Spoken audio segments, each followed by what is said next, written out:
Israel is agreeing to resume ceasefire talks with Hamas starting next week. The U.S., Qatar, and Egypt are calling for discussions next week. Prime Minister Benjamin Netanyahu's office says Israeli negotiators will be present. But despite the peace talks on the horizon, Israeli forces say they have launched new ground operations in the southern Gaza city of Khan Yunis. Officials claim new intelligence suggests Hamas terrorists remain in the area, which has been subject to several previous ground operations. Let's bring in CBS News foreign correspondent Ramy Inocencio. He's following this for us from Tel Aviv. Ramy, what more do we know about this latest push for a ceasefire deal? Are we any closer to final stages? Hi, Lindsay. Yeah, well, what makes this different, really, is that this attempt is happening at a time when tensions are really at their highest ever since the October 7th terror attacks. Not only that, it's when this whole region is in danger of spilling into an all-out war, as we have been expecting every single day this week, as well as this evening, those retaliatory strikes from both Hezbollah as well as Iran. There's a sense of urgency in the wording also from that invitation, is what they're calling it. Urgent discussion, immediate relief. The time has come to try to get back to a deal without, as they say, further delay. Now, what we know is that we have a deadline of August 15th, so that's 6 days from now, August 9th being today, either in Doha or in Cairo, those being the capitals of both Qatar or Egypt. Israel, we know, has already said yes. That's come from the Prime Minister's office. But what we are still waiting for is a response, any kind of response, yes or no, from Hamas. What we do know also, though, is that if there is a push towards this, if there's agreement, that we understand that CIA Director William Burns will also come back to the region. You had mentioned these escalating tensions in the region, certainly along Israel's northern border, as both Hezbollah and Iran vow to launch attacks on Israel. What are you hearing there in Tel Aviv? What's the sentiment? Any signal of when strikes could come and how severe they would be? Sure. Well, looking to the north, even today, there is continued shelling over the Israel and Lebanon border.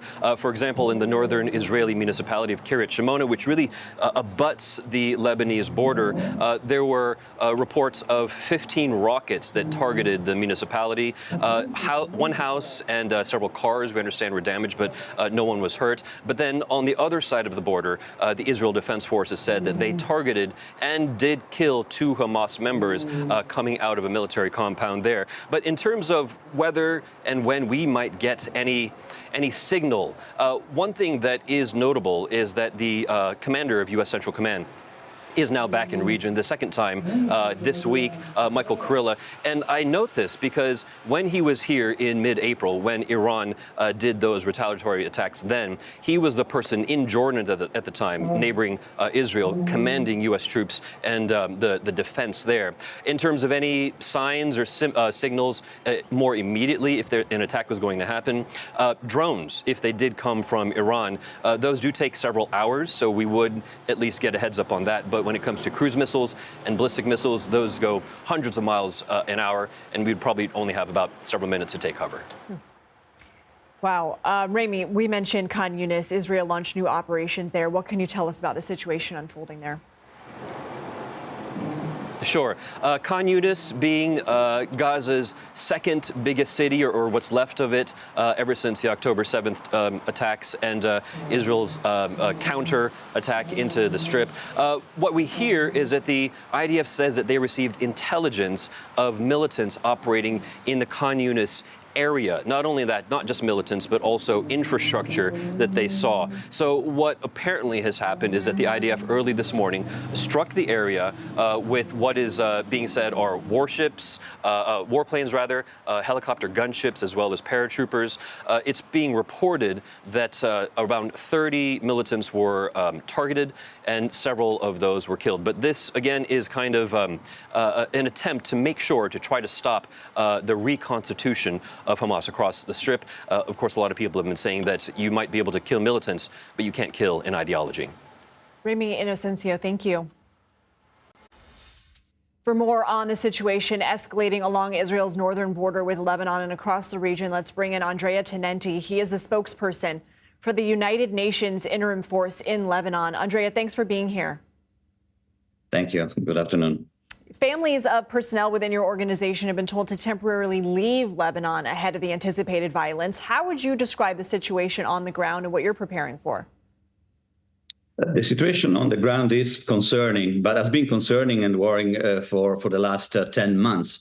Of course, the events of the last couple of weeks have increased regional tensions.